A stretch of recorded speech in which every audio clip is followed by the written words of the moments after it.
Force on C due to A होगा, और इधर एक फोर्स लगेगा force on C due to B होगा। क्या दोनों फोर्सेस के मैग्नीट्यूड बराबर होंगे? किसी एक फोर्स का मैग्नीट्यूड ले लीजिए, कितना होगा? जी m1, ये बी के कारण है ना, तो यहां m2 होगा, m2 into M naught by R by L, sorry L by 2 का स्क्वायर होगा। बोलिए इसका भी मैग्नीट्यूड यही होगा क्या? जी m1 m2, sorry m1 into M naught by, बोलिए एल बाई 2 का होल स्क्वायर। क्या दोनों का मैग्नीट्यूड बराबर होंगे? नहीं होगा भाई बराबर। क्या में अंतर होगा? किस चीज में अंतर होगा? m1 वैल्यू और m2 में। यदि दोनों का मास बराबर है, m1 और m2 बराबर है, तो वो एग्जैक्टली सेंटर में रहेगा, तो उस पर नेट फोर्स क्या रहेगा? 0। तो हम कह सकते हैं कि if m1 is equal to m2, the mass system will be in equilibrium। होगा ऐसा? बोलो इक्विलिब्रियम में क्यों होगा? क्योंकि बॉडी पर नेट फोर्स क्या होगा? 0। तो इस ये मास सिस्टम जो है वो इक्विलिब्रियम में होगा, क्योंकि बॉडी पर नेट फोर्स 0 होगा। कब? यदि दोनों मासेस बराबर है। मान लेते हैं कि थोड़ी देर के लिए मान लेते हैं m1 is greater than m2, तो इस पर फोर्स इधर ज्यादा लगेगा और ये मास इधर डिस्प्लेस होगा।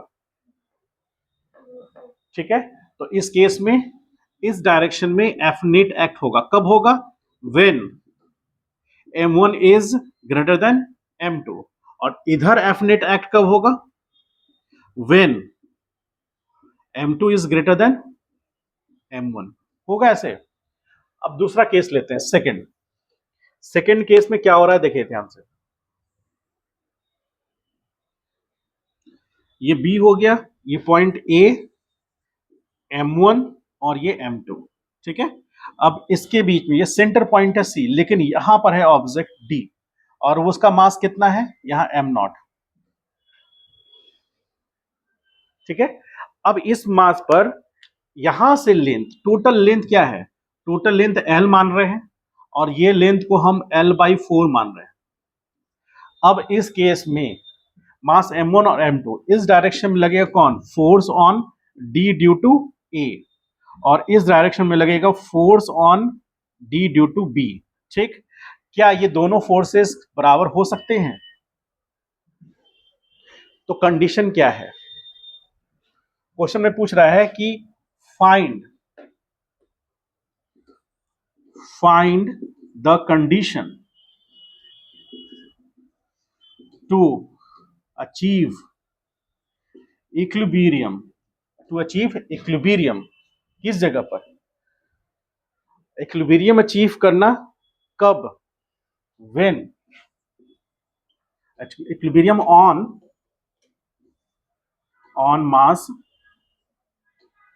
मास डी, यानी कि m0 कह दीजिए, ऑन मास m0। क्या होगा इसका जवाब दे सकते हैं? मेरा क्वेश्चन है कि ऑब्जेक्ट कहां है? डी पॉइंट पर, यहां से l/4, तो यहां फर्स्ट मास से कितने दूरी पे होगा? 3l/4 होगा। तो आपको बताना है कि क्या इस बॉडी पर लगने वाला नेट फोर्स 0 हो सकता है क्या, और यदि हो सकता है तो कंडीशन क्या होगा? बता सकते हैं? कॉमन सेंस लगाइए, थोड़ा सा बेसिक मैथमेटिक्स ठीक है तो जवाब दे देंगे। थोड़ा सा पहले ये सोचिए कि बराबर हो सकता है कि नहीं, ये दोनों फोर्सेस का मैग्नीट्यूड बराबर हो सकता है? हो सकता है। क्या कंडीशन होगा?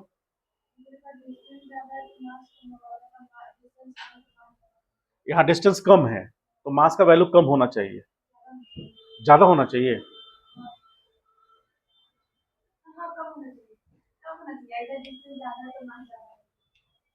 समझ गए? समझ रहे हैं? आज फिर वो नहीं आई है ना खुशी? हाँ, उसका बोल के गई, तबीयत खराब है उसका। ध्यान से देखिए, यहाँ पर ऑब्वियसली जितना डिस्टेंस ज्यादा होगा तो उसको फोर्स कम लगेगा, मतलब कम फोर्स ऑफर करेगा, तो उसको बढ़ाने के लिए क्या करना पड़ेगा? मास को बढ़ाना पड़ेगा। तो यहां पर ये कंडीशन हो सकता है, यानी कि F D A is equal to F D B इक्वल हो सकता है, कब हो सकता है, जी m1 m2 बाई 3l/4 का square is equal to G m1 sorry m1 m2 करें m1 0 ji m2 into m0 by l/4 का होल स्क्वायर, ऐसा कर सकते हैं। इससे हमारा मास के बीच में रिलेशन निकलेगा, ये हट गया, ये हटा, और यहां पर क्या बचेगा, m1 डिवीजन में 9l² बाई 16 बराबर m2 इज इक्वल टू l²बाई 16, कैंसिल आउट हुआ, तो यहां m1 is equal to 9m2। इसका मतलब क्या हुआ, यदि मान लीजिए m2 1 kg है तो m1 को कितना होना होगा, 9 kg, तब जाकर के वहां पर।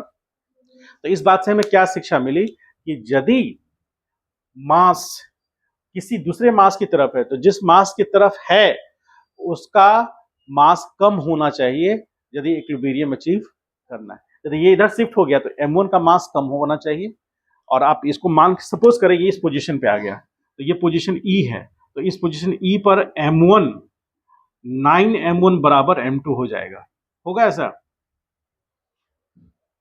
जैसे यहां क्या है, 9m2 बराबर m1 है, होगा कि नहीं होगा। और जैसे जैसे हम आगे बढ़ेंगे यहां सेंटर पे आएंगे तो क्या होगा, m1 बराबर m2 हो जाएगा। समझ गए, इसको राइट डाउन कीजिए, क्वेश्चंस करते हैं। और अच्छा रुक जाइए, 2 मिनट रुकिए, तो अभी इधर स्पेस है। मान लीजिए सपोज करें थर्ड केस, ये अच्छा केस है, ध्यान से देखिए सब लोग, यहां से हम लोग को थोड़ा एक झलक मिलेगा एसएचएम का। एसएचएम समझते हैं आप लोग, क्या आगे पीछे डोलना, एसएचएम मतलब क्या होता है, ऐसे ऑसिलेट करना, मीन पोजीशन के बाद आगे पीछे, ठीक है।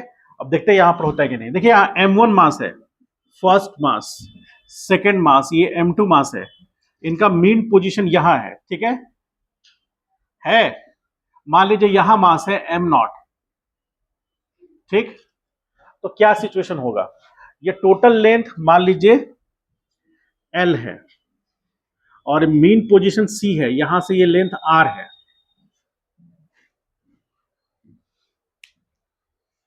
तो आप हमको जस्ट इतना बता दीजिए कि इस पे लगने वाला फोर्स का वर्टिकली डाउनवर्ड डायरेक्शन में क्या कंपोनेंट होगा, बता दीजिए। देते हैं समय, पहले इसको उतारिए, फिर उसको बताइए। इसे ओ निकाल सकते हैं, कितना होगा, √r² प्लस l²/4 होगा, बोलिए, ऐसा लिख सकते हैं, बोलो सही है। ये एंगल को हम क्या मानते हैं, थीटा मान लेते हैं, तो क्या ये एंगल भी थीटा होगा, अरे होगा, ये भी √ कितना होगा, r² प्लस l²/4 होगा कि नहीं होगा, ठीक। अब हमको क्या करना है, इसमें फोर्स दिखाना है, ध्यान से देखिए, एक तो डाउनवर्ड डायरेक्शन में mg एक्ट करेगा, ठीक, और एक फोर्स यदि इसको हम लोग इग्नोर कर दें, मान लीजिए इसकी बात हम ना करें, क्योंकि ग्रेविटेशनल फोर्स में mg नहीं, mg तो ऐसे भी एक्ट कर रहा है, ठीक है।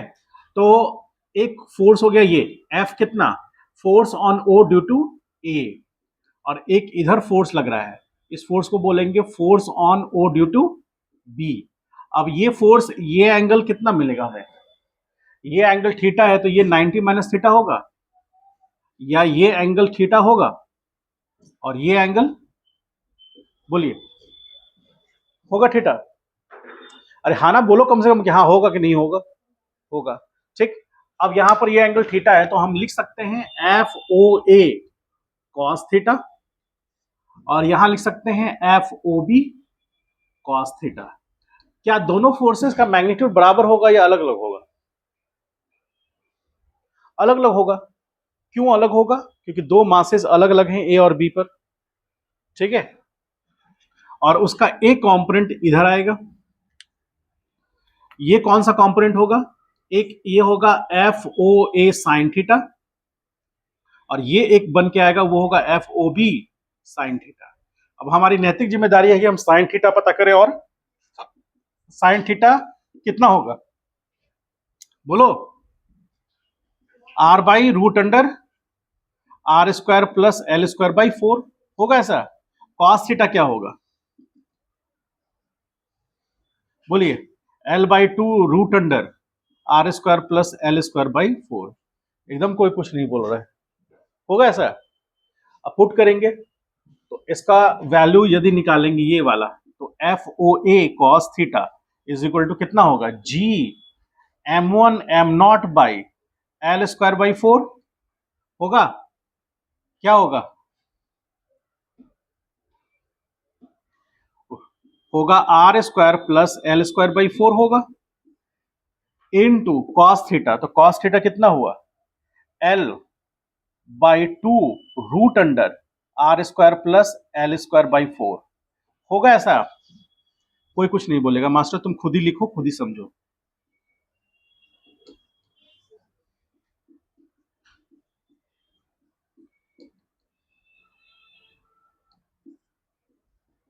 ये फोर्स होगा, बोलो। और एफ यदि निकालना चाहे FOB cos थीटा, तो ये कितना होगा, G M2 M0 डिवीजन में कितना, R² प्लस L²/4 इनटू यहां पर कितना आ जाएगा cos थीटा, इसके लिए कितना होगा R/y उतना ही, ये R होगा ना, cos थीटा ले रहे हैं ना, नहीं L/2 होगा, ठीक है। तो यहां भी L/2 इंटू 3/2 होगा ऐसा, होगा। तो हम लिख सकते हैं क्या, if M1 is equal to M2, force on A due to A बराबर force on O due to B का मैग्नीट्यूड क्या होगा, बराबर होगा। ठीक, तो बराबर होगा तो ये बैलेंस हो जाएगा। बैलेंस होगा मतलब कि एक्स एक्सिस में कोई नेट फोर्स इस पर एक्ट नहीं करेगा, तो कौन फोर्स एक्ट करेगा, नेगेटिव वाई में। तो नेगेटिव वाई में एक नेट फोर्स एक्ट करेगा, ये दोनों का समेशन, दोनों मासेस बराबर हैं, इसीलिए FO A sine theta plus FOB sine theta दोनों ऐड हो जाएगा, तो 2 इंटू FOA साइन थीटा हो जाएगा। दोनों मासेस बराबर है तो, दोनों सॉरी फोर्सेस बराबर है तो, दो फोर्सेस बराबर क्यों है, क्योंकि मासेस बराबर है ना। तो इसके अनुसार चले तो एफनेट बराबर क्या होगा, 2FOA साइन थीटा माइनस जे कैप होगा, बोलो। अरे होगा कि नहीं होगा, बॉडी पर हम एक्स नहीं लिखे, एक्स तो बैलेंस ही कर दिए थे, तो ये वाई में, ये नेट फोर्स किधर है, नेगेटिव वाई में, जिस कारण से ये मास किधर जाएगा, ध्यान से देखो, मास किधर जाएगा, सी की तरफ जाएगा। जैसे ही सी के पास आएगा थीटा कितना होगा, 0 हो जाएगा। तो 0 होने पर साइन 2FO साइन 0 पूरा वैल्यू क्या हो जाएगा, 0। लेकिन उसके पास इनर्शिया होगा, वहां रुकेगा नहीं, वो आगे बढ़ेगा। जैसे ही आगे बढ़ेगा तो ये अभी डायरेक्शन में थीटा है, कैसे है, एंटी क्लॉकवाइज, लेकिन जब वो नीचे आने लगेगा तो वो डायरेक्शन किधर हो जाएगा, ये हो जाएगा क्लॉकवाइज, ये नेगेटिव डायरेक्शन में आ जाएगा, ये पॉजिटिव है ना। और ये आगे तक जाएगा, आगे जाएगा तो फिर कौन रोकेगा उसको, कौन रोकेगा, आगे जाने के बाद इसका एक्स कंपोनेंट बैलेंस होगा, इसका एक्स कंपोनेंट बैलेंस होगा ना, यहां पर इस डायरेक्शन में और इस डायरेक्शन में एक्स एक्स कंपोनेंट बैलेंस होगा, फिर नेट फोर्स इधर ही होगा, और वो कितना होगा, 2FO साइन थीटा के बराबर होगा, और फिर वो ऊपर की तरफ जाएगा।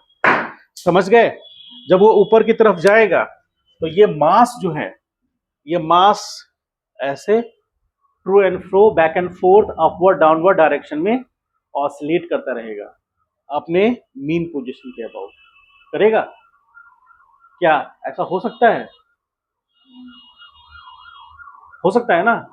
जब किसी बॉडी पर उसके सेंटर की तरफ नेट फोर्स एक्ट करेगा, वो बॉडी सेंटर की तरफ जाएगा, और जब वो सेंटर से अबे जाएगा इनर्शिया के कारण, फिर सेंटर की तरफ उस बॉडी पर फोर्स लगेगा, तो वो बॉडी हमेशा ऐसे चल करेगा, और बॉडी ऑसिलेट करेगा, ऐसा कह सकते हैं। क्यों, क्योंकि यहां से यहां जाना, फिर यहां आना, अब फिर यहां से रिटर्न बैक होकर यहां जाना, एक ऑसिलेशन होगा और वो फिक्स होगा।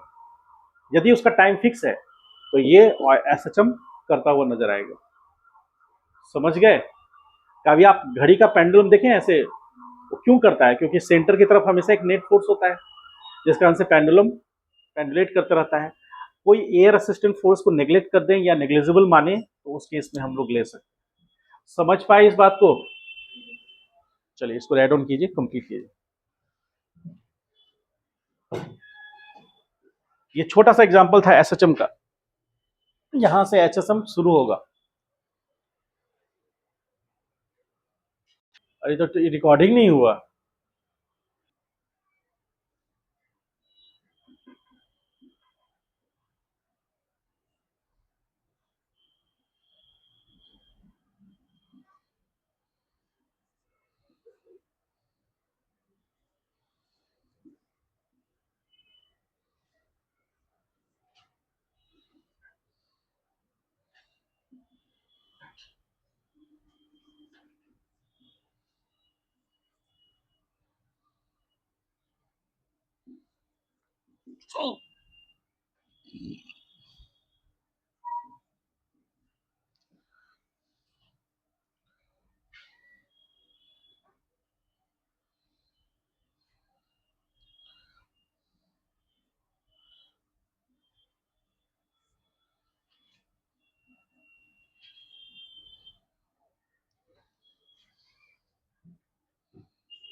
तो समझ में आयो?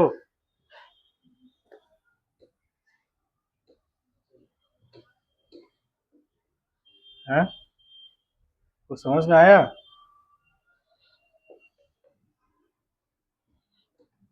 नहीं समझ में आया?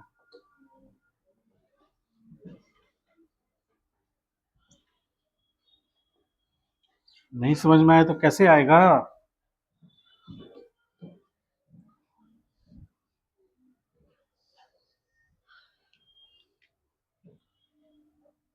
ठीक है ये, या इस पर शक है आपको? बोलिए।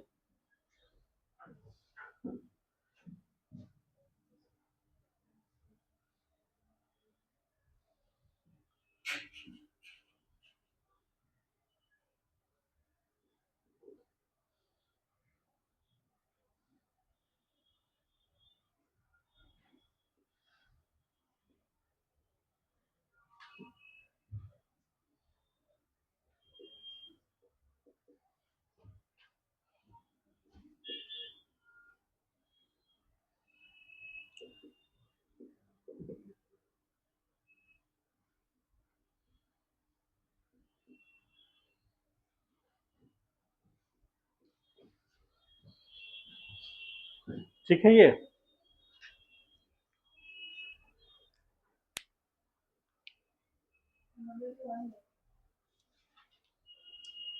ठीक है।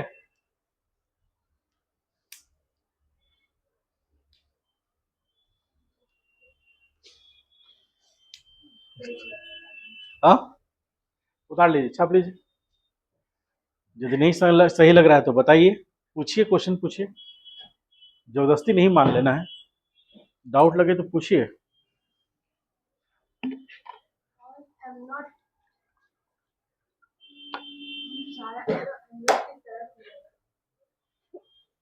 सारा फोर्स किसकी तरफ? एम नॉट की तरफ नहीं है।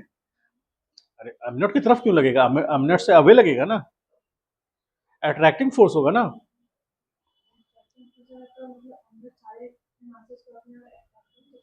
हमको तो एम नॉट पे फेस फोर्स देखना है ना। क्या लिखा हुआ? Net force on am not. ठीक है, एट एम नॉट।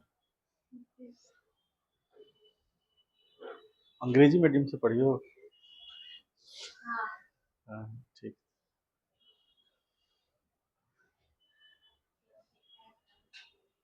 समझ गए? एम नॉट मास पर लगने वाले फोर्सेस को देखना है, सारे फोर्सेस का समेशन। तो एक्स वाई कंपोनेंट बैलेंस कर दिए, मतलब एक्स वाई कंपोनेंट में ऐड कर दिए। आप हमको एक चीज बताइए कि जो force on A due to B है उसका वाई कंपोनेंट क्या होगा?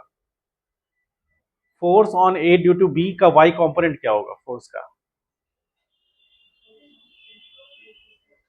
Force on A due to B का वाई कंपोनेंट, यानी कि उस फोर्स का वाई कंपोनेंट क्या होगा? 0। और force on A due to D का जो एक्स कंपोनेंट है वो 0 होगा। अब हमारे पास एक फोर्स मिल रहा है F on A due to C. ये फोर्स की खासियत है कि ये ना एक्स एक्सिस में है ना वाई एक्सिस में है, तो उसका रिजॉल्व करेंगे। उसको रिजोल्यूशन के लिए हमको थीटा एंगल चाहिए था। थीटा एंगल बराबर क्या हो जाएगा? यदि लेंथ हमको पता है, हाइट पता है और उसका बेस पता है, तो हाँ हाइपोटेनस निकाल लेंगे। तो कितना होगा वो? यदि हम कॉस थीटा लेंगे तो ए बाई रूट अंडर क्या लिखेंगे? ए स्क्वायर प्लस बी स्क्वायर। और यदि हम कॉस साइन ले रहे हैं तो साइन की क्या लिखेंगे? यहाँ पर रूट अंडर होना चाहिए ना, यहाँ गलती हुआ, मिस्टेक हुआ है यहाँ, ये रूट अंडर होगा ना, तो यहाँ भी रूट अंडर आएगा, तो ये 3/2 होगा। वही कहें, क्यों नहीं समझ में आ रहा है? इसी कारण से हमको नहीं समझ में आ रहा था ना, ना तो अभी तो बुखार छोड़ा देते क्वेश्चन का। चलिए, हो गया? क्लियर है? कोई डाउट है तो बोलिए। नहीं पढ़ाने देगा, हो गया तो सब छाप ही रहा है।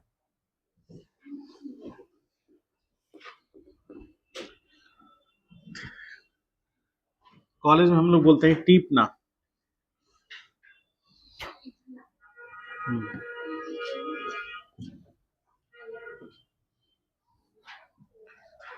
टोपो मारना। चलिए, हो गया?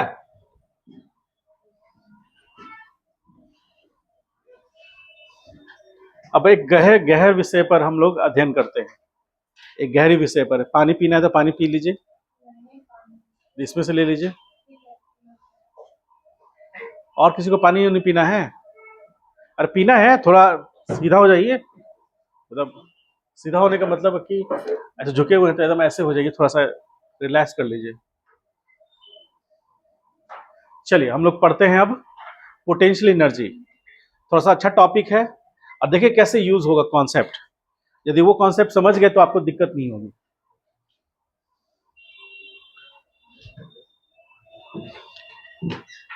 चलिए स्टार्ट करें। अरे बोलो, सबका एनर्जी एकदम डाउन क्यों हो गया? इधर बोलो, एकदम इधर से तो एनर्जी ही नहीं आ रहा है। एकता अभी भी नहीं बोलेगी, घर पे बहुत बोलती है। अरे बाप रे बाप, इसके भैया ने सारे बात बताई हमको।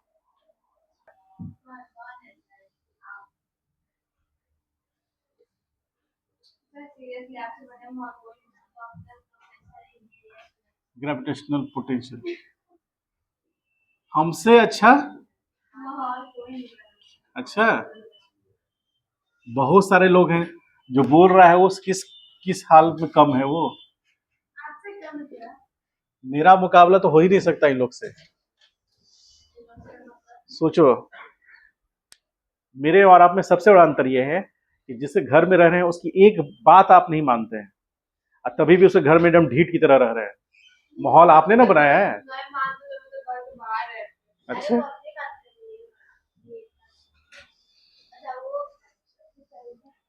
खर्च भी बेचारा वही आदमी कर रहा है, खाने पीना कपड़ा लत्ता सब कुछ, पढ़ाई लिखाई सब खर्च कर रहा है। लेकिन वो कह दे कि बेटा पढ़ लो, तो जब वो आते हैं तो ही होता है, कॉपी किताब खुलता है। क्या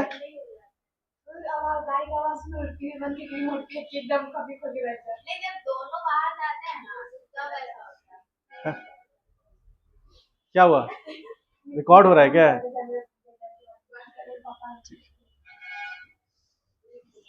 क्या अविनाश, तुम्हारा क्या कहना है इस पे?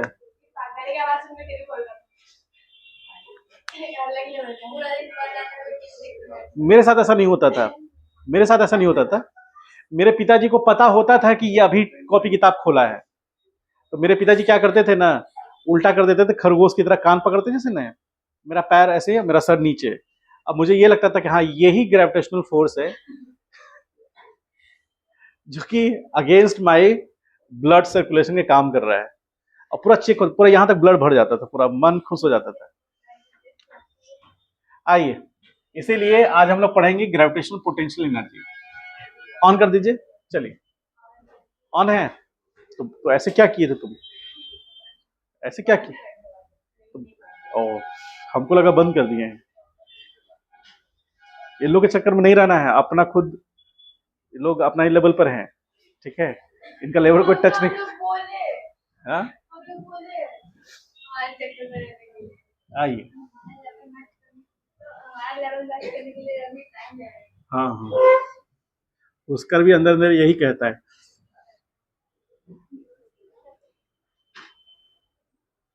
चलिए देखते हैं हम लोग। हेडिंग दे दीजिए और पेन रख दीजिए, कुछ नहीं लिखना है। हेडिंग देने के बाद कुछ नहीं लिखना है, एकदम पेन रख दीजिए। 10 मिनट का सफर है, कोशिश करेंगे कि 15 मिनट में उसको खत्म कर दें। चलिए बहुत अच्छे से और बेसिक कॉन्सेप्ट पढ़ते हुए चलेंगे। मुझे उम्मीद है आप सब लोगों को याद है, आज से कई हजार साल पहले हमने पढ़ा था, क्या पढ़ा था?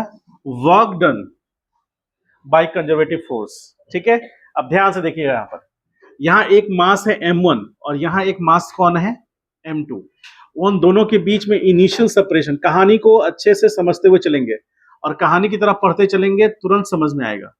तो दो मासेस हैं m1 और m2। हम पढ़ क्या रहे हैं? Gravitational potential energy. It means potential energy develop due to gravitational force. ठीक है, हम लोग तीन तरह के पोटेंशियल एनर्जी पढ़ेंगे और उसमें से एक पोटेंशियल एनर्जी हम लोग पढ़ चुके हैं, इलास्टिक पोटेंशियल एनर्जी। ग्रेविटेशनल भी पढ़ चुके हैं, लेकिन ग्रेविटेशनल पोटेंशियल एनर्जी मासेस में जो आ रहा है उसको हम आज देखने वाले हैं। तो यहां पर दो मासेस हैं, m1 और m2। ठीक है, इनिशियली मतलब जब t बराबर जीरो था, t बराबर जीरो था, तो उनके बीच का जो सेपरेशन है, दैट सेपरेशन इज r1। उनके बीच का जो सेपरेशन है वो r1 है।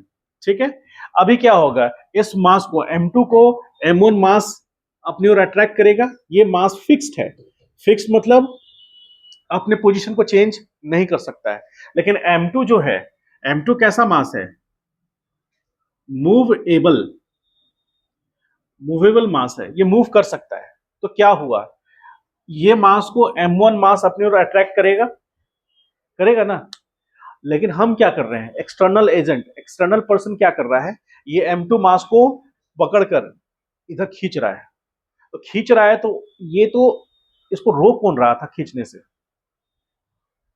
ये M2 मास को यदि एक्सटर्नल आदमी ऐसा पकड़कर खींचेगा तो उसको रोकेगा कौन? उसको रोकने चाह रहा है M1 मास। तो M1 मास इस मास पर नेगेटिव एक्स में फोर्स लगा रहा है, और जो एक्सटर्नल एजेंट है वो किधर लगा रहा है? पॉजिटिव एक्स में। तो यदि जो एक्सटर्नल एजेंट जो फोर्स लगा रहा है पॉजिटिव एक्स में, उसका मैग्नीट्यूड जो M1 मास लगा रहा है नेगेटिव एक्स में, उससे ज्यादा होगा या उसके बराबर होगा, तभी तो बॉडी डिस्प्लेस होगा। क्या मेरी बात समझ रहे हैं? मतलब एक्सटर्नल एजेंट ने जो M2 मास पर पॉजिटिव एक्स में फोर्स लगाया, उसका मैग्नीट्यूड जो M1 मास M2 मास पर नेगेटिव एक्स में लगा रहा है, उसके मैग्नीट्यूड के या तो बराबर होगा या उससे ज्यादा होगा, तो ही M2 मास पॉजिटिव एक्स में डिस्प्लेस होगा। बोलिए हाँ। तो हम मिनिमम कंडीशन लेके चलेंगे, और मिनिमम कंडीशन क्या है कि हम ये मान के चलेंगे कि एक्सटर्नल एजेंट उतना ही फोर्स लगा रहा है। ये पॉइंट बहुत इंपॉर्टेंट है, बहुत ज्यादा, तो आपको कंफ्यूजन ना हो इसके लिए सबसे इंपॉर्टेंट बात है कि M2 मास पर एक्सटर्नल एजेंट वही फोर्स लगाएगा, उतना ही अमाउंट का फोर्स लगाएगा जितना कि M2 मास पर M1 मास नेगेटिव एक्स में लगा रहा है। उससे ज्यादा लगाएगा तो भी डिस्प्लेस करेगा, लेकिन उसके बराबर लगाएगा तो ये जस्ट डिस्प्लेस करने वाला होगा। हमें ध्यान क्या रखना है, हम पढ़ रहे हैं पोटेंशियल एनर्जी, तो यहां पर हमको वो फोर्स लगाना ही नहीं है जिससे M2 मास डिस्प्लेस हो, लेकिन एक एक्सेलरेशन के साथ डिस्प्लेस हो। एक्सेलरेशन के साथ डिस्प्लेस होगा तो एक्सेलरेशन क्या करता है? एक्सेलरेशन ए बराबर क्या होता है? v minus you by delta T.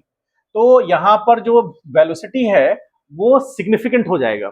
मतलब यदि एम जो एक्सटर्नल एजेंट है वो M2 मास को नेगेटिव पॉजिटिव एक्स में फोर्स देगा और सिग्निफिकेंट फोर्स होगा, मतलब M1 मास जिस फोर्स से खींच रहा है उससे बहुत ज्यादा होगा, तो नेट फोर्स डेवलप करेगा, और नेट फोर्स डेवलप करेगा तो नेट एक्सेलरेशन डेवलप करेगा, नेट एक्सेलरेशन डेवलप करेगा तो इसका वेलोसिटी बढ़ेगा, और वेलोसिटी बढ़ेगा तो काइनेटिक एनर्जी भी आ जाएगा। लेकिन हमें जो भी अमाउंट ऑफ वर्क करना है वो किस में कन्वर्ट कर देना है? पोटेंशियल एनर्जी में। इसीलिए दो बातों को ध्यान रखेंगे कि काइनेटिक एनर्जी इंप्रूव नहीं होने देना है, काइनेटिक एनर्जी को सिग्निफिकेंट नहीं होने देना है। उसके लिए हम क्या करेंगे, इस M2 मास पर उतना ही फोर्स लगाएंगे जितना M1 मास उसको नेगेटिव एक्स में लगा रहा है। समझ गए? इसीलिए हर इंस्टेंट, हर टाइम पर या हर पोजीशन पर यदि M2 मास यहां भी आ जाएगा तो इस पे लगने वाला जो एक्सटर्नल फोर्स है वो किसके बराबर होगा? M1 मास जो लगा रहा है उसके बराबर होगा। क्या ये बात समझ में आई है? ये बात की गहराई समझ में आई है? तो हम कहीं पर भी चेक करेंगे, मान लीजिए इस पोजीशन पे भी चेक करेंगे, तो इस पोजीशन पे जो एक्सटर्नल एजेंट फोर्स लगा रहा है वो किसके बराबर होगा? वो उस फोर्स के बराबर होगा जो M1 मास इस पोजीशन पर M2 मास पे लगाएगा। ठीक है? क्योंकि हमें एक्सेलरेशन डेवलप नहीं होने देना है, हमें एकदम स्लोली, मतलब M2 मास को सपोज ये इनफाइनाइट पोजीशन है, या ये पोजीशन A था, ये पोजीशन A, ये पोजीशन B, और यहां पर फाइनल पोजीशन C। तो मान लीजिए B से C जाने में मात्र तुरंत से कितना साल लगा? B से C जाने में कितना समय लगा? B से C जाने में 10,000 साल में ही आ गया, बताइए। मतलब इसको एक धकेला, इसमें इसमें फोर्स यहां से निकला है, उसका अगला पीढ़ी उसको अगला धकेला, उसका अगला पीढ़ी उसको अगला, और उसके बाद ऐसे करके मान लीजिए 200 पीढ़ी के बाद वो यहाँ आ गया। समझ गए? पिताजी ने बोला बेटा अब धकेले थे, अब तुम धकेलो। ठीक है? तो यहां से बी से सी, मतलब काइनेटिक एनर्जी को हमको डेवलप करना ही नहीं है, वेलोसिटी डेवलप करना ही नहीं है, बहुत स्लो प्रोसेस। तो बी से सी जाना बहुत स्लो प्रोसेस। अब यहां पर, अब यदि आप कह रहे हैं कि सी पे गया, तो यहां देखिए ये पोजीशन कितना है R2, यानी कि जब वो सी पोजीशन पे गया तो उसका जो पोजीशन बना वो क्या बना? R2। तो क्या आप मेरी बात ऐसे समझ सकते हैं कि जब M2 मास मेरे प्रश्न का उत्तर दीजिएगा तो हम समझ जाएंगे कि आप तक मेरी बात अच्छे से पहुंच गई है, आप अच्छे से समझ चुके हैं। मेरा प्रश्न ये है, बहुत गहराई वाले प्रश्न है, इसका जवाब बहुत सोच समझ के दीजिएगा। गलत हो जाने पर कोई फर्क नहीं पड़ेगा, लेकिन हम समझ जाएंगे कि आपको समझ में नहीं आया। तो क्या, ध्यान से समझिए। यदि M2 मास इधर डिस्प्लेस होगा, मतलब B से C की तरफ जाएगा, तो उस पर लगने वाला जो फोर्स होगा एक्सटर्नल, वो किसके बराबर होगा? जो M1 मास लगाएगा M2 पर, उसके बराबर होगा। तो एक्सटर्नल फोर्स का मैग्नीट्यूड तो हम जानते नहीं है, लेकिन उसको कैलकुलेट किससे करेंगे? उसको कैलकुलेट करेंगे जो M1 मास M2 पर लगा रहा है उससे, क्योंकि हमें पता है कि M2 मास पर जो फोर्स लग रहा है M1, उसका मैग्नीट्यूड क्या होगा? उसका मैग्नीट्यूड होगा ग्रेविटेशनल फोर्स के बराबर G M1 M2 by R1 square. बोलिए हाँ, होगा बी पॉइंट पर। अब बी पॉइंट से जब आगे जाएगा तो आर का वैल्यू बढ़ेगा, तो फोर्स का मैग्नीट्यूड घटेगा। आपको पता है ना कि बी पॉइंट पर से फोर्स, उसको फोर्स लगाएंगे तो यहां पर मैग्नीट्यूड ज्यादा लगाना पड़ेगा। धीरे धीरे धीरे जैसे डिस्प्लेस होगा तो उससे दूर जाएगा, तो फोर्स का मैग्नीट्यूड घटेगा। तो इनफाइनाइट मान लीजिए बहुत दूर ले गए, वहां पर ले जाने के लिए उसको ज्यादा फोर्स की जरूरत नहीं पड़ेगी, क्योंकि सेपरेशन बढ़ जाएगा। तो कहना मेरा ये है, मेरा सवाल ये है कि क्या बी से सी जाने में जो एक्सटर्नल फोर्स होगा वो कांस्टेंट होगा या वेरिएबल होगा?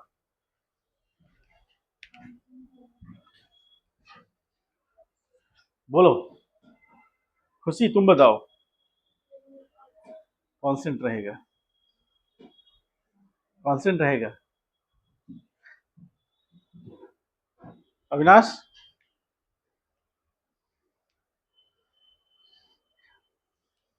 बोलो। सर कल बताएंगे सोच कर, बोलिए।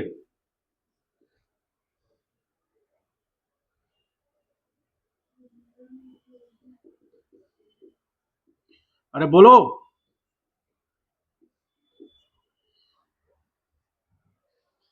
हाँ, यदि फोर्स बना है पोजीशन से या सेपरेशन से, तो फोर्स कांस्टेंट कैसे रहेगा? How a force can be constant if the force is made of और depend on the separation between two masses? Force vary करेगा तो एक्सेलरेशन कैसे आएगा? हर पॉइंट पर नेट फोर्स क्या है? मेरी बात को समझ पाए? यही तो इस बात की खूबसूरती है या ब्यूटी है कि हर पॉइंट पर नेट फोर्स क्या है? जीरो। इसलिए नेट नेट एक्सेलरेशन की तो बात ही नहीं है। और नेट फोर्स जो भी है, मान लीजिए कि हम कैलकुलेट कर रहे हैं एक्सटर्नल फोर्स के कारण वर्क डन, और वो फोर्स कहां से आया है? वो उसका फोर्स का मैग्नीट्यूड तो इन दोनों के बीच का इंटरनल फोर्स है। लेकिन मान लीजिए कि M1 मास M2 मास पर 10 न्यूटन फोर्स लगा रहा है, तो एक्सटर्नल एजेंट ने भी तो 10 न्यूटन ही फोर्स लगाया ना। तो एक्सटर्नल एजेंट ने कितना फोर्स लगाया, उसका मैग्नीट्यूड तो हमारे पास नहीं है, लेकिन हमको ये पता है कि M1 मास M2 मास पे जो फोर्स लगाएगा वो उतना ही मैग्नीट्यूड का एक्सटर्नल एजेंट फोर्स लगाएगा M2 मास पर। तो हम क्या करेंगे, इनडायरेक्टली हम M2 मास पर लगने वाला जो एक्सटर्नल फोर्स है उसको किसके बराबर रखेंगे? जो M1 मास M2 मास पर लगा रहा है। कितना सिंपल बात है कि नहीं? यदि ये पता है कि आप हम पे जो फोर्स लगा रहे हैं, हम आप पे जो फोर्स लगा रहे हैं, दोनों बराबर हैं, तो आप हम पे जो फोर्स लगा रहे हैं उतना ही मैग्नीट्यूड है, तो हम भी लगा रहे हैं। तो कोई एक पता चल गया तो दूसरा पता चल जाएगा। और एक्सेलरेशन डेवलप नहीं किया, अच्छा क्वेश्चन था ये। एक्सेलरेशन डेवलप नहीं किया क्योंकि हर पॉइंट पर बॉडी पर फोर्स क्या लग रहा है? नेट फोर्स जीरो, क्योंकि बी से सी में जाने में कितना समय लग रहा है? आपका हाइट बढ़ा, आपको पता चला, लेकिन आपका लेंथ तो बढ़ गया। आपके सिर का पैर से सेपरेशन बढ़ा कि नहीं बढ़ा? पता चला। तो नेट फोर्स पहले क्या लग रहा था? 10 न्यूटन का, अब कितना लग रहा है? मैटर समझ पाए? हाँ? आइए यहां पर, तो यहां पर इसकी बात करेंगे। अब इसकी बात तो हम बाद में करेंगे। अब मान लीजिए कोई इंटरमीडिएट पोजीशन, यहां पर ये मेरा पूछने का कारण ये था कि यदि फोर्स कांस्टेंट नहीं है तो हम यहां पर स्मॉल एलिमेंटल एलिमेंटल रिंग लेंगे। समझ गए? If the force applied on a body during its change in position is not remain constant, so this is condition of variable force. So work done by variable force can be obtained by choosing the elemental strip or elemental mass system. समझ पा रहे हैं मेरी बात को? ये ऊपर से निकल गया? निकल गया। बुक पढ़िए। आइए यहां पर अब हम बात करते हैं इस पोजीशन का। ये वो पोजीशन है और ये पोजीशन गैप है। देखिए कितना कितना जबरदस्त कॉन्सेप्ट है ये, जिन्होंने भी बनाया होगा कितना सोचा होगा, मैथमेटिकल पूरा अप्रोच है। इंडिया मतलब वर्ल्ड में जितने भी आप फिजिसिस्ट का नाम जानते हैं, गैलीलियो, हाइजनबर्ग, कैल्विन, न्यूटन, आप जितने भी फिजिसिस्ट का नाम जानते हैं, these all physicist are basically mathematicians. ठीक है, वो सब क्या है? मैथमेटिशियन है। समझ गए? तो बेसिकली वो मैथमेटिकल अप्रोच से ही ना देखेंगे। तो देखिए यहां पर कितना बेहतरीन कहानी हुआ है।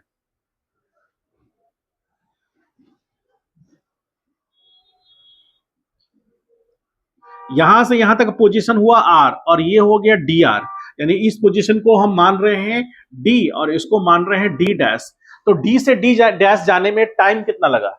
डी से डी जाने टी बराबर टी जो होगा यहां से, यानी डी टाइम मतलब एट पोजीशन, ध्यान से देखिए हम जो लिख रहे हैं एट पोजीशन डी, टाइम कितना होगा?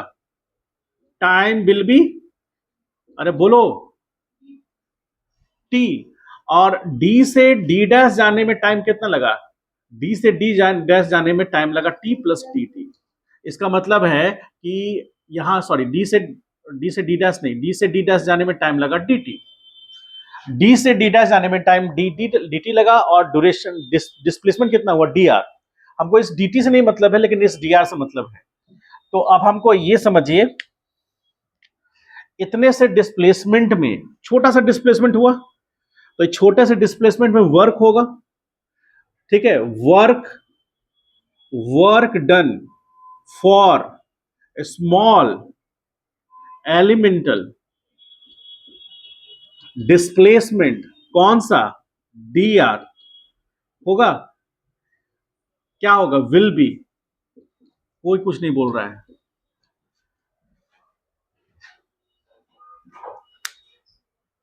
समझ पा रहे हैं? बोलिए।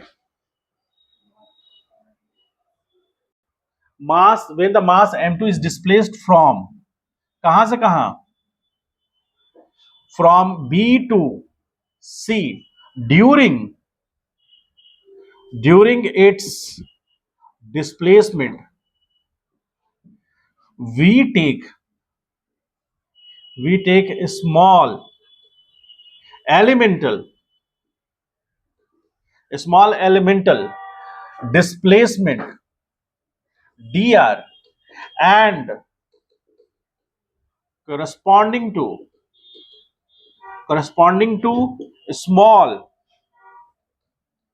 small elemental work done, किसके कारण? Work done by,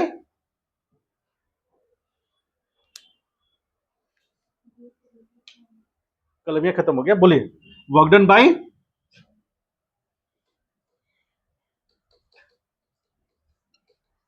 gravitational force. अरे फोर्स के कारण ही वर्क होगा ना। बोलिए, इतना कॉन्सेप्ट बताए थे, सब बेकार हो गया लगता है। अरे यदि कोई बॉडी पे फोर्स लग रहा है तो उस फोर्स के कारण वर्क डन होगा ना। यदि सिस्टम खुद वर्क कर रहा है तो वो अपना खुद के कारण वर्क हो रहा है।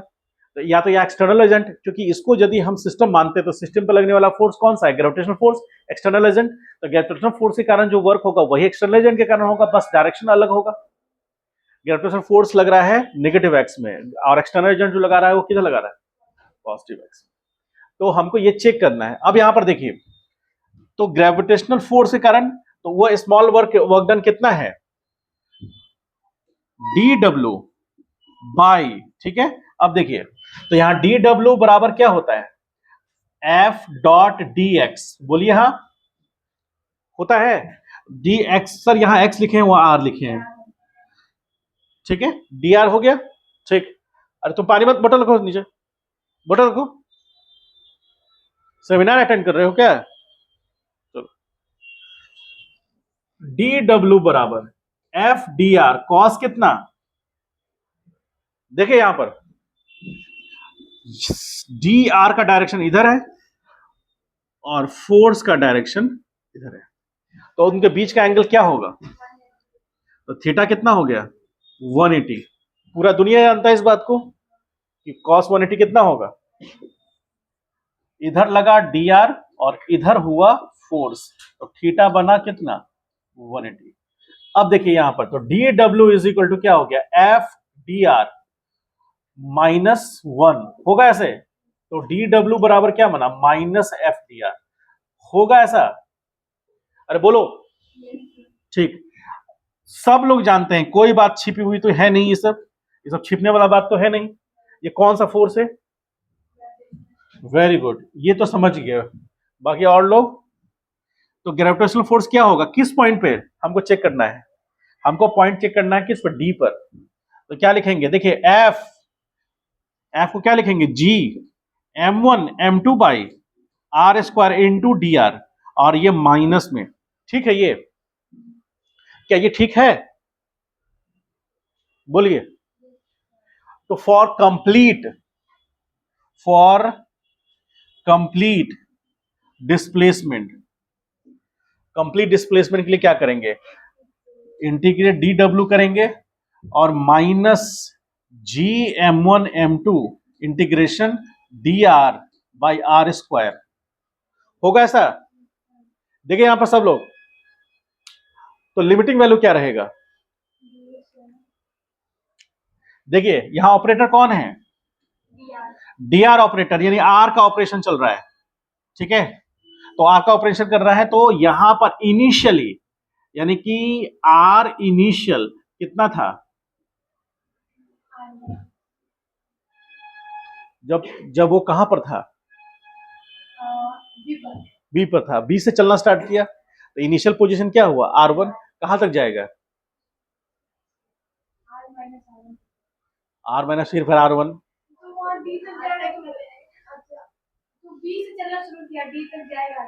डी तक नहीं जाएगा ना, सी तक जाएगा ना, हाँ, तो R1 से कहां तक जाएगा,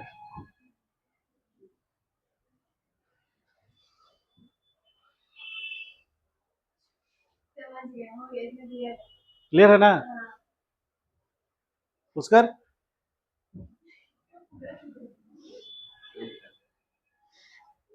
जब इनिशियल पोजीशन R1 था तो वर्क क्या था, और जब इनिशियल से फाइनल पोजीशन R हो जाएगा तो वर्क टोटल हो जाएगा, होगा।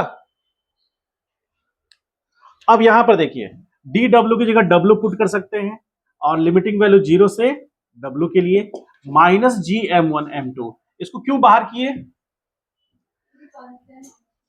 कांस्टेंट है ये। अब आर स्क्वायर का हम इंटीग्रेशन पूरा सब जानते हैं, हिमांशु भी जानता है, बताओ हिमांशु क्या होगा, छा जाओ हिमांशु, बताओ, इंटीग्रेशन dx किसका, एक्स स्क्वायर का क्या होगा, इसको ऐसे भी लिख सकते हैं 1/x² dx, और इसको ऐसे भी लिख सकते हैं x/-2 dx। अब तो हिमांशु बता ही देगा, तो आगे बस आगे भी हम ही लिखते हैं, बोलो बोलो, उसका तुम बता दो, उसका हेल्प कर दो उसको। अरे क्या होगा, x to the power n का इंटीग्रेशन क्या होता है, x to power n + 1 by, चलिए यहाँ n कितना है -2, पुट करेंगे तो x to power -2 + 1 -1 divide by -2 + 1 कितना आ जाएगा, -1/r आ जाएगा, ठीक है। तो यहां पुट करेंगे, सब लोग जानता है इस बात को, -1/r, लिमिटिंग वैल्यू कहां से, R1 से R2, इसलिए बोले थे मैथमेटिकल फिजिक्स भी पढ़ के रखना।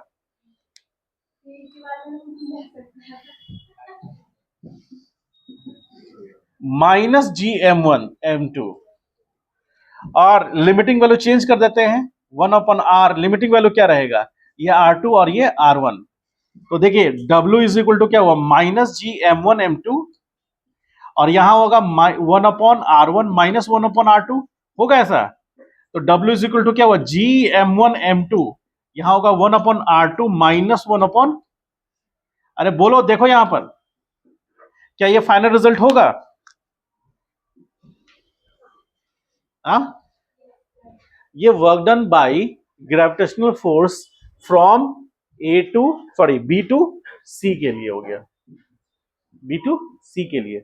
अब बी टू सी के लिए तो हम निकाल लिए, लेकिन हमसे पूछा, हम तो वर्क डन निकाले हैं, टॉपिक क्या है? तो उस समय से मास्टर क्या कर रहा है? हाँ, उस समय से मास्टर वर्क डन निकाला। एक थ्योरम हम पढ़े हैं, वर्क एनर्जी थ्योरम, बताइए क्या है?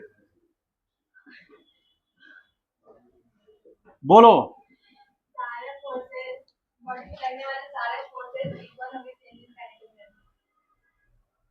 ये तो काइनेटिक एनर्जी के साथ हो गया, पोटेंशियल के साथ भी है। बोलिए। Delta U is equal to minus W C, होगा ऐसा? तो कंजर्वेटिव फोर्स तो है ही ग्रेविटेशनल पोटेंशियल एनर्जी, तो U final minus U initial is equal to minus W gravitational force. तो माइनस डब्ल्यू ग्रेविटेशनल फोर्स कितना है? Minus G M1 M2 1/R2 minus 1/R1। तो यहां हो जाएगा u final minus u initial. ये final value आया। अरे ठीक है, अरे तुम देखो, तुम बहुत ज्यादा बोल रही हो। देखो यहां, देखिए यहां पर u फाइनल माइनस इनिशियल बराबर क्या होगा? Minus G M1 M2 1/R2 minus 1/R1। ठीक है, यहां पर आप यदि इसको अंदर ले जाएंगे तो 1/R1 माइनस 1/R2 हो जाएगा, होगा ना? तो आप इसको ऐसे लिखना चाहेंगे तो लिख सकते हैं, u final minus u initial बराबर G M1 M2 1/R1 minus 1/R2। अब देखिए यहां पर फाइनल क्या है, तो फाइनल पोजीशन इसके लिए क्या होगा? सी पोजीशन माइनस बी पोजीशन बराबर G M1 M2 बाई 1/, ये R1 यानी B माइनस 1/RC। हो सकता है ऐसा? होगा फाइनल। तो ये चेंज इन पोटेंशियल एनर्जी निकला। ये फॉर्मूला आप याद कर सकते हैं, या ये फॉर्मूला भी आप याद कर सकते हैं, जो फॉर्मूला याद करने का है याद कर सकते हैं। अब हम बताते हैं, मान लीजिए, हर बार करते हैं, लेट क्या होगा? R2 इज इंफिनिटी, मतलब R2 कहां पर हो? इनफाइनाइट, इंफिनिटी पर हो, बहुत दूर, बहुत दूर। आज से यहां से 3 लाख करोड़ क्या बोलते हैं उसको, हाँ 3 लाख करोड़ ईयर्स दूर हो, मान लीजिए इतना दूर है। या फिर इनफाइनाइट तो रिलेटिव टर्म है, हमारे लिए पटना जंक्शन यहाँ इनफाइनाइट नहीं है, लेकिन एक चींटी के लिए ठीक है, तो वो रिलेटिव टर्म है, उस पर बात करें तो ये इन्फिनिटी होगा। तो यहां पर potential energy at point C क्या मिलेगा? जीरो मिलेगा। क्यों मिलेगा जीरो? क्योंकि अब उसको वहां ले जाने के लिए कोई एनर्जी की जरूरत नहीं पड़ रही, कोई वर्क की जरूरत नहीं पड़ रही, तो वर्क जीरो हो रहा है। क्यों? क्योंकि जैसे जैसे सेपरेशन बढ़ रहा है, फोर्स का मैग्नीट्यूड घट रहा है, तो इनफाइनाइट पे जाकर क्या हो गया? जीरो। तो हम फाइनली अब क्या लिख सकते हैं, और R1 को हम क्या मान सकते हैं? R। तो फाइनली U आएगा, U बराबर क्या होगा? UB इज इक्वल टू कितना हो जाएगा? G M1 M2 upon R होगा। बोलिए। और यहां पर भी माइनस आएगा तो यहां माइनस होगा। कुछ समझ पाए? नहीं समझ में आया?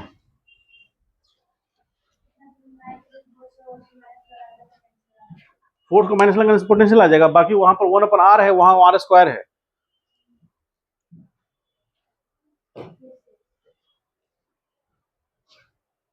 चलिए।